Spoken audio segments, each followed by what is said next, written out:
아멘. 이제 은혜로운 찬양 하나님께서 기뻐 받으실 줄로 믿습니다. 할렐루야. 네, 오늘도 주일 아침 주님의 전에 나온 우리 더사랑교회 모든 성도들과 그 가정 가운데 하나님이 주시는 복과 은혜가 넘쳐나기를 주님의 이름으로 축복합니다. 여러분, 이스라엘 역사에 있어서 가장 어두웠던 시기를 꼽으라고 한다면 북이스라엘의 아합 왕 시대라고 할 수 있습니다. 이 아합 왕 시대에 엘리야라고 하는 선지자가 등장합니다.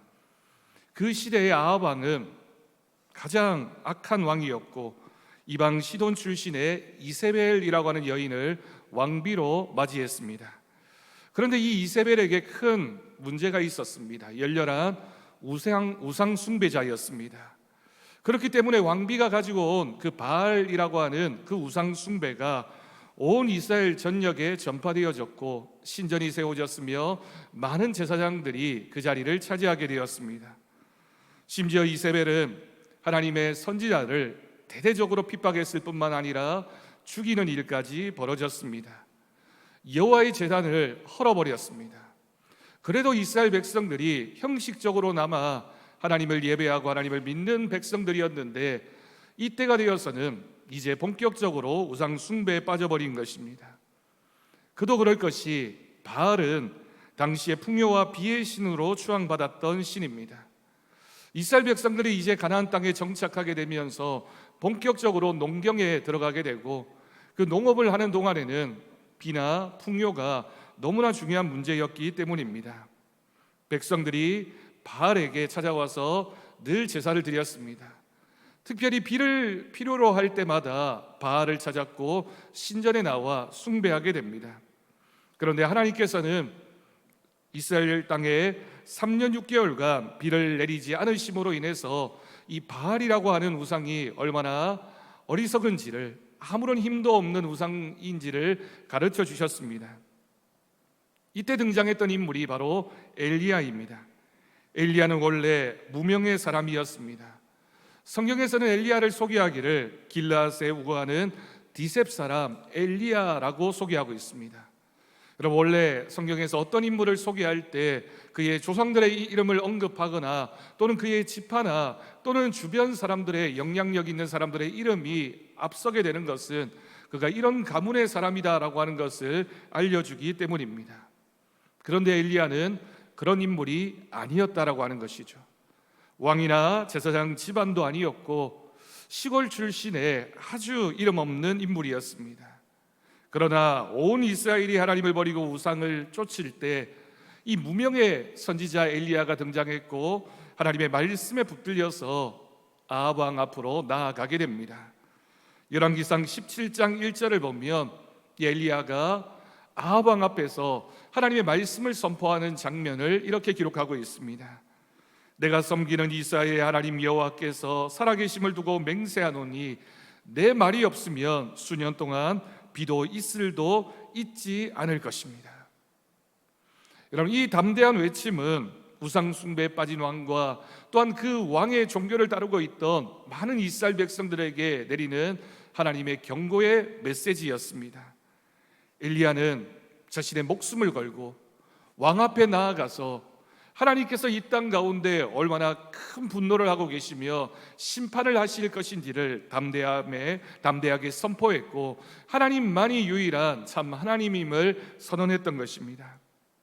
당시 이스라엘 백성들은 비는 바알이라고 하는 신이 내린다라고 믿었지만 엘리야는 오직 여호와의 권능을 의지해서 이 거짓을 폭로하는 메시지를 선포하게 됩니다.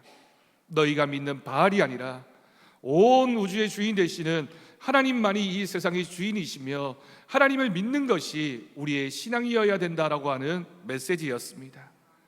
또한 엘리야의 메시지 속에는 간절한 마음으로 지금이라도 이스라엘이 하나님께로 돌아오기를 바라는 그런 하나님의 간절한 마음을 담아 선포하게 됩니다. 그러나 엘리야가 이렇게 선포했음에도 불구하고 엘리야의 기대함에도 불구하고 이스라엘은 하나님께 돌아오지 않았고 즉각적인 회개의 역사도 일어나지 않았습니다.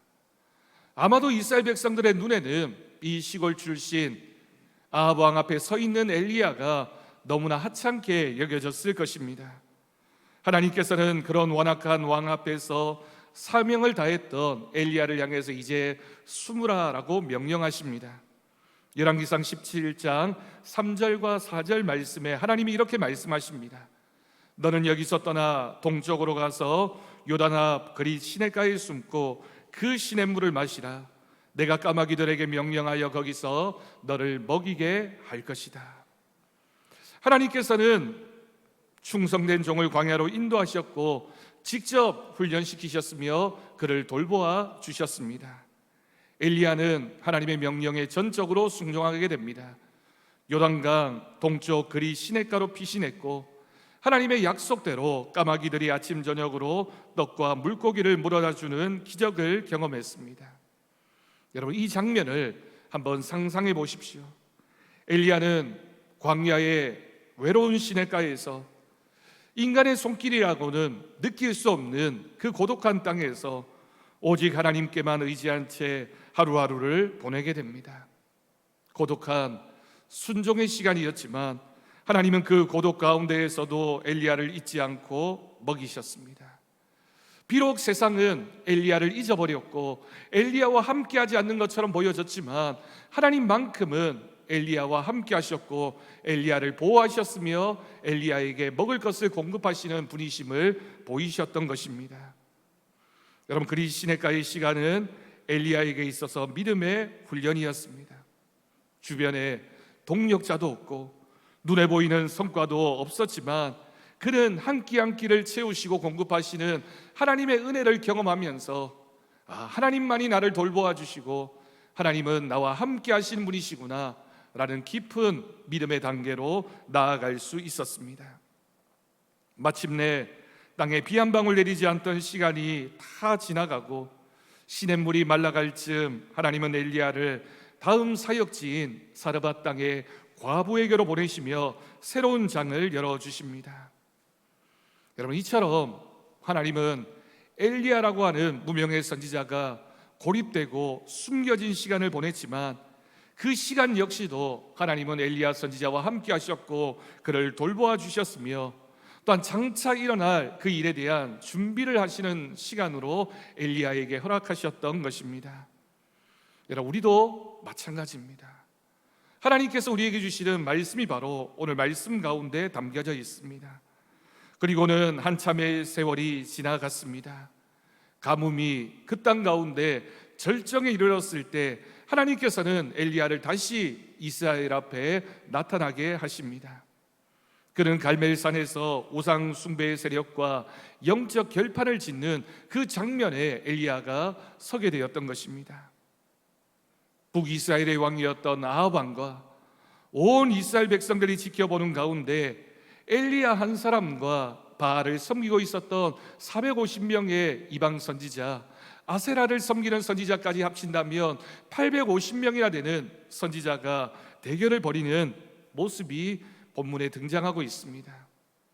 여러분, 숫자로만 본다면 1대 850입니다. 누가 엘리야가 유리하다라고 생각할 수 있겠습니까? 숫자로만 본다면 엘리야는 절대 열세였습니다. 게다가 이만큼이 되면 이스라엘 백성들이라도 엘리야 선지자의 편을 들어주면 좋을 텐데 그 장면에서 이스라엘은 아직 마음을 정하지 못하고 머뭇머뭇하고 있는 상황이었습니다. 열왕기상 18장 21절을 보면 엘리야가 그런 이스라엘 백성들을 향해서 너희가 어느 때까지 둘 사이에서 머뭇머뭇하려느냐라고 책망하게 됩니다. 엘리야는 이 거대한 영적인 싸움의 현장에서 그 어떤 사람도 자신을 지지하거나 후원하고 있지 않은 상황에서 끝까지 하나님 편에 서서 혼자 남는 길을 택했습니다. 그리고 바알의 선지자, 아세라 선지자가 하루 종일 동안 그들이 섬기는 신을 향해 울부짖어도 아무런 응답이 없음을 확인시킨 후에야 단을 수축했고 나아갔습니다. 그리고 오늘 우리가 읽은 오늘 본문 말씀인 18장 36절 37절 말씀에서 엘리야는 온 백성이 듣는 앞에서 간절한 마음으로 기도하게 됩니다. 여호와여, 주께서 이스라엘 중에 하나님이신 것과 내가 주의 종인 것과 내가 주의 말씀대로 이 모든 일을 행하는 것을 오늘 알게 하옵소서. 여호와여 내게 응답하옵소서. 이 백성에게 주 여호와는 하나님이신 것과 주께서 그들의 마음을 돌이키심을 알게 하옵소서. 여러분, 엘리야의 간절한 기도의 내용입니다. 엘리야가 기도하고 있는 내용의 핵심이 무엇입니까? 여호와 하나님만이 참 하나님이심을 알게 해달라는 하나님의 영광을 구하고 있는 것과 더불어서 이제는 이스라엘 백성들이 회개하고 하나님께로 돌아오기를 원하는 간절한 마음의 기도가 오늘 본문에 기록되어져 있습니다. 그의 기도에는 자신의 명예나 억울함이나 체면을 구하지 않습니다. 오직 하나님만이 영광을 받으시고 이방 숭배, 우상 숭배에 빠져있던 이스라엘 백성들이 하나님께로 돌아오기만을 간절히 원했던 것입니다. 엘리야는 혼자인 것처럼 보여졌지만 사실 혼자가 아니었습니다. 그가 만물의 주인이신 하나님 편에 섰을 때 하나님께서 엘리야 편에 서 계셨던 것입니다. 그가 주의 말씀대로 이 모든 일을 행했다라고 고백하듯이 처음부터 끝까지 하나님은 엘리야와 함께 하셨고 엘리야 편에 서 계셨으며 이 모든 일을 하나님께서는 응답해 주셨습니다. 하나님의 응답의 결과가 무엇입니까? 하나님은 그날 그 갈멜산에서 불로 응답해 주셨습니다. 열왕기상 18장 33절에 보면 이에 여호와의 불이 내려서 번제물과 나무와 돌과 흙을 태우고 도랑의 물까지 핥았다라고 기록하고 있습니다. 하늘에서 떨어진 불이 그곳에 있었던 모든 것을 다 살라버렸습니다. 여러분, 이 장면이 바로 여호와 하나님만이 참 하나님이시며 이 순간에 하나님이 그곳에 임하셨다라고 하는 것을 보여주는 하나님의 기적이었던 것입니다. 그 순간까지도 머뭇머뭇하면서 바알과 하나님 사이에서 무엇을 선택해야 할지 알지 못하고 있던 이스라엘 백성도 이 장엄한 광경 앞에서 하나님 앞에 엎드러지게 됩니다. 여호와 그는 하나님이시도다, 여호와 그는 하나님이시도다라고 고백했습니다. 한 사람 엘리야의 믿음 가운데 하나님의 능력이 임하게 되자 무너졌던 민족의 신앙이 일순간 회복되는 역사가 일어났던 것입니다. 여러분, 이 장면을 우리의 마음속에 한번 그려봅시다. 갈멜산 위에 지금 엘리야 수많은 군중 사이에서 엘리야는 외로운 실루엣 하나였습니다. 제단의 맞은편에는 바알 선지자, 아세라 선지자 850명이 대적하고 있습니다. 그리고 아합 왕이 그를 지켜보고 있습니다. 온 이스라엘 백성들이 이 장면 가운데 설마 어떤 일이 일어날까 믿지 못한 채 머뭇머뭇 망설이고 있습니다. 바알 선지자들이 아침부터 오후까지 광란의 제사를 드려도 허공에 메아리 치는 소리만 들릴 뿐이었습니다. 마침내 저녁이 되었고 엘리야의 차례가 되게 됩니다. 그는 조용히 무너진 여호와의 제단을 수축했습니다.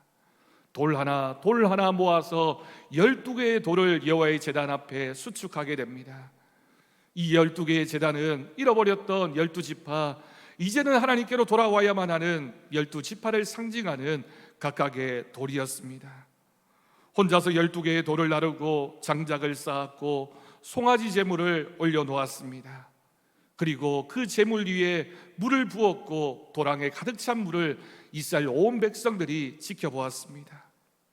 모두가 숨죽여서 지켜보는 앞에서 여호와 하나님 응답하옵소서, 여호와 하나님 이 자리에 응답하여 주옵소서라고 간절한 마음으로 기도했을 때 엘리야의 목소리가 산 위에서 이스라엘 백성들을 향하여 울려 퍼지는 그 순간에 하나님께서 불러서 임하셨던 것입니다.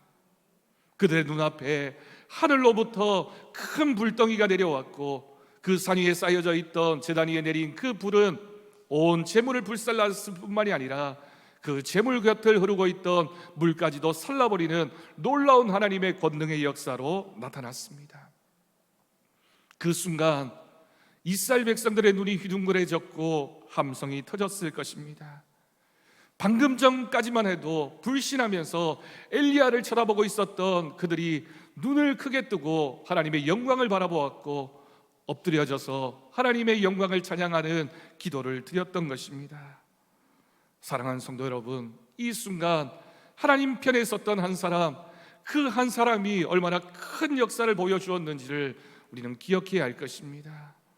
하나님이 이 장면을 통하여 우리에게도 오늘 말씀하고 계십니다. 세상 모두가 반대편에 서 있지만 하나님을 믿는 한 사람이 하나님 앞에 서서 하나님이 주인 되심을 선포하고 하나님이 내 편이심을 고백하며 하나님 앞에 기도했을 때 어떤 믿음의 결과가 나타났는지를 너희는 볼 것이다 라고 하나님은 오늘도 말씀하고 있습니다. 끝까지 세상 풍조에 휘둘리지 않고 세상 사람이 어떻게 살아가든지 세상은 어떻게 흘러가고 있든지 나는 하나님 말씀 앞에 서서 하나님 말씀만을 붙잡고 살아가기를 원했던 하나님의 사람 엘리야가 어떤 믿음의 기적을 일으켰는지를 여러분들도 눈을 떠서 바라볼 수 있기를 간절히 바랍니다. 엘리야의 이야기는 오늘 우리에게도 큰 도전을 주고 있습니다. 어느 대기업에서 일하는 한 집사님의 이야기입니다. 집사님은 그 부서에서 유일한 크리스찬 교회를 다니는 사람이었다고 합니다. 그러다 보니 직장 생활이 순탄하지 않았습니다. 회식 자리에서는 늘 과도한 술자리와 접대 문화가 이어졌고 자신의 동료들은 영업을 위해서라면 비즈니스를 위해서라면 부정한 청탁이나 거짓은 얼마든지 눈감아 버렸습니다. 처음에 그는 그들과 어울리지 않는 탓에 너는 왜 그렇게 튀냐라고 하는 놀림을 당해야만 했습니다. 점점 직장에서 이 사람은 왕따가 되어져 갔습니다. 소외를 당했습니다. 그리고 직장 상사는 그를 향해 적당히 타협하고 팀에 녹아들라고 그렇게 해야지만 네가 직장 생활할 수 있지 않겠느냐라고 압력을 넣었습니다. 하지만 그는 그럴 때마다 양심상 참여할 수 없는 일에는 정중히 거절했습니다. 외로운 싸움이었고 그는 매일 퇴근하면서 눈물을 흘리며 하나님 앞에 기도했습니다. 하나님, 제가 잘하고 있는 걸까요? 너무 힘이 듭니다. 꼭 이렇게까지 해야 됩니까? 나도 저 사람들처럼 그저 적당히 직장 생활하고 싶은데, 그렇게 하면 잘 될 것 같은데, 그렇게 하면 무난할 것 같은데, 하나님, 제가 이렇게 하는 것이 정말 옳은 것일까요? 하나님, 그러나 타협하지 않도록 저를 도와주십시오. 그리고 얼마나 지났을까요? 그 회사에 큰 사건이 일어나게 됩니다. 자신의 동료들이 관련된 비리가 드러나게 되고 법적 감사가 시작된 것입니다. 이런 큰 일이 벌어지는 그 파문 속에서 유일하게 결백한 사람이 이 김 집사님 한 사람이라는 것이 회사에 알려지게 되었습니다. 회사는 늦게나마 그의 정직함을 인정했고 신뢰할 수 있는 그에게 중요한 직책을 맡겼습니다. 그리고 정말 자신을 바라보고 있던 동료들의 시선이 달라지는 것을 느끼게 됩니다. 그리고 얼마 후 힘들게 그를 따돌리던 한 동료가 이 집사님에게 찾아와 이렇게 말합니다. 팀장님, 미안했습니다. 그리고 저는 늘 당신을 바라볼 때마다 어떻게 저렇게 할 수 있을까 궁금했습니다. 그동안 보니까 교회를 다닌다고 했는데 믿음 때문에 당신이 그렇게 산 것이죠 라고 하는 그의 솔직한 질문이었습니다. 그 동료는 인생의 위기를 지나며 집사님의 흔들리지 않는 삶에 감명을 받았고 결국에는 이 집사님과 함께 교회에 가보기로 했습니다. 물론 우리가 살아가는 우리의 삶이, 우리의 인간관계가, 우리의 직장이나 사업에서의 모습이 이렇게 드라마틱하게 변화되지 않을 수 있습니다.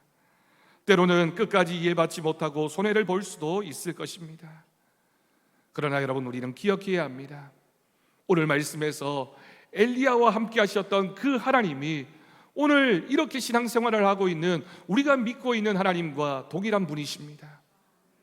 우리가 살아가는 우리의 세상에서, 우리의 직장에서, 우리의 사업장에서 우리도 비슷한 도전을 받고 비슷한 질문을 받고 때로는 여러 가지 어려움과 곤란한 상황 가운데 놓여질 수 있지만 그때마다 우리는 우리의 신앙을 고백해야 할 것입니다. 나는 하나님 편에 서 있느냐, 세상 편에 설 것인가? 세상이 우리를 향해서 다 그렇게 해도 괜찮아 라고 이야기합니다. 적당히 해 라고 얘기합니다. 주일에 그래도 네가 해야 할 일이 있지 않느냐라고 타협하라고 얘기할 때 아니요, 하나님이 기뻐하지 않으십니다. 나는 하나님이 기뻐하시는 일을 하겠습니다라고 고백할 수 있는 믿음의 용기가 여러분 우리에게 있습니까? 세상이 다수를 앞세워서 우리를 흔들 때 우리는 하나님의 권위에 의지해서 우리는 한 사람이라 할지라도, 나 혼자만이라 할지라도 우리 앞에 서 있는 850명의 사람들 앞에서 나는 하나님만을 믿겠습니다, 하나님을 선택하겠습니다라고 담대히 고백할 수 있는 믿음의 용기가 우리에게 있습니까? 여러분, 오늘 말씀은 우리에게 한 문장을 들려줍니다. 세상 풍조에 휩쓸리지 말고 하나님 편에 서라. 세상은 그렇게 흘러가고 있지만, 세상은 도도한 강물처럼 흘러가고 있지만 너는 하나님 편에 서라고 하나님은 우리에게 말씀하십니다. 여러분, 이것은 아합 왕 시절, 엘리야 시대나 오늘이나 변함없는 하나님 백성의 자세입니다. 하나님이 한결같이 같은 분이시기 때문에, 하나님이 신실하신 분이시기 때문에 우리의 믿음도 엘리야 시대나 오늘 우리의 시대나 변함없는 하나님 앞에서의 믿음이어야 할 것입니다. 지금 제 상황이 꼭 엘리야처럼 나 혼자 신앙을 지키고 있는 처지입니다 라고 고백하고 있는 우리 성도들이 있을지 모릅니다. 나도 세상에서, 직장에서 사업을 하면서 또는 여러 사람들을 만나면서 때로는 이런 비슷한 어려움을 당하면서 외롭습니다, 힘듭니다, 하나님 신앙생활하는 게 이렇게 어렵군요 라고 갈등하고 고민하고 있는 우리 모습일 수 있습니다. 여러분, 가정에서, 직장에서 예수 믿는 사람이 나 혼자뿐이라 당하는 어려움이 있다면 여러분, 그 실망하는 상황 가운데 결코 낙심하지 마십시오. 때로는 직장에서 부정직을 강요받고 술자리에 끌려다니고 신앙을 숨기라는 압력을 받을 때 우리의 믿음이 시험대에 오를 수 있지만, 여러분, 우리가 그때 어떤 선택을 해야 되겠습니까?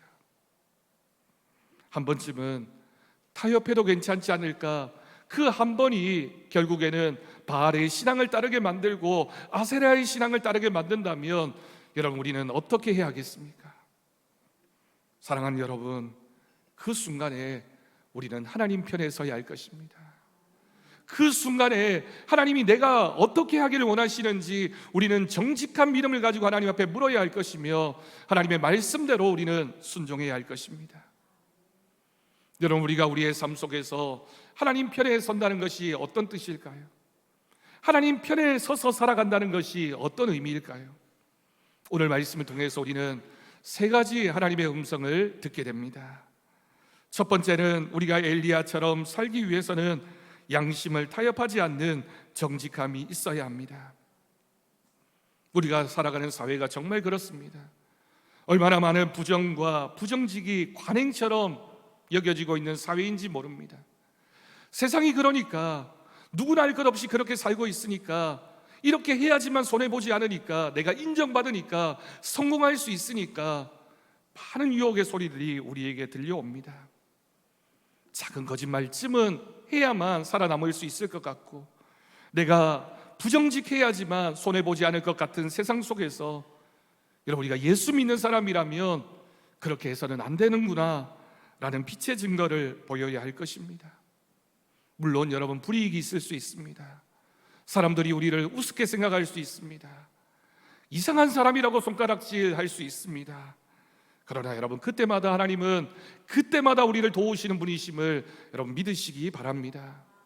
마치 엘리야에게 하나님께서 까마귀를 보내셔서 물과 음식을 공급하셨던 것처럼, 우리가 힘들고 주눅들고 아파하고 있을 때 하나님은 우리에게도 까마귀를 보내셔서 우리의 믿음 지켜갈 수 있도록 도우시는 하나님이신 줄 믿으시기 바랍니다. 하나님이 그런 분이십니다. 여러분, 두 번째, 거룩한 삶의 구별이 그래서 우리에게 필요합니다. 여러분, 주변 사람들 모두가 가는 길이 넓은 길일 수 있습니다. 편해 보이는 길일 수 있습니다. 많은 사람들이 그 길을 향해서 달려가고 있습니다. 그런데 우리가 믿음이 있기 때문에 믿음의 사람은 다른 선택을 해야 합니다. 여러분, 우리가 우리의 믿음을 지킨다는 것이 사실은 눈에 띄는 일일 수 있습니다. 직장에서 내가 그리스도인이기 때문에 눈에 띄는 일, 때론 부끄럽게 여겨지고 때론 창피하게 여겨질 수 있습니다. 그래서 좁은 길입니다. 그래서 많은 사람이 그 길을 가지 않으려고 합니다.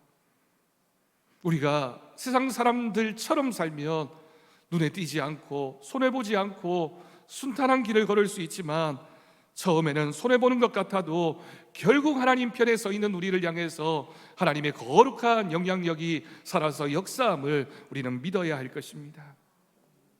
여러분, 내가 거룩한 믿음을 가지고 내가 거룩한 삶을 살아야지만 세상과는 구별될 수 있기 때문입니다. 하나님의 말씀대로 살고자 하면 세상으로부터 핍박을 받을 수 있습니다. 그러나 여러분, 그때 우리는 기뻐해야 합니다. 내가 하나님을 믿는 사람이기 때문에 너무나 당연히 핍박을 당하는구나. 내가 하나님을 믿는 믿음이 있기 때문에 누군가가 나를 이해해 주지 못하고 있구나. 내가 조롱받고 있구나. 그러니 여러분, 우리는 기뻐해야 합니다. 그 순간 하나님이 우리를 인정하시고 우리를 칭찬하시며 우리와 함께 하시기 때문입니다. 여러분, 그런 삶을 살기 위해서 세 번째 우리에게 정말 필요한 것이 있습니다. 그것이 바로 끊임없는 영적인 교제입니다. 우리가 혼자인 것 같고 혼자 싸우고 있는 것처럼 느껴질 때 더욱 우리는 하나님과의 교제에 힘써야 할 것입니다. 엘리야 선지자가 그리 시냇가에서 오직 자신만이 하나님만을 예배하고 하나님이 주신 것을 먹고 사는 그 순간에 외롭고 힘들지 않았을까요? 그러나 그 순간이 엘리야로 하여금 그 다음에 있게 될 갈멜산에서의 영적 전쟁에서 이길 수 있는 힘을 갖게 되는 훈련의 시간이었음을 믿습니다. 말씀 묵상과 기도로 하나님의 음성을 듣고 담대한 마음을 우리는 쌓아가야 할 것입니다. 우리가 주일 예배에 나와야 하는, 주일 성수를 해야 되는 이유도 바로 여기에 있습니다.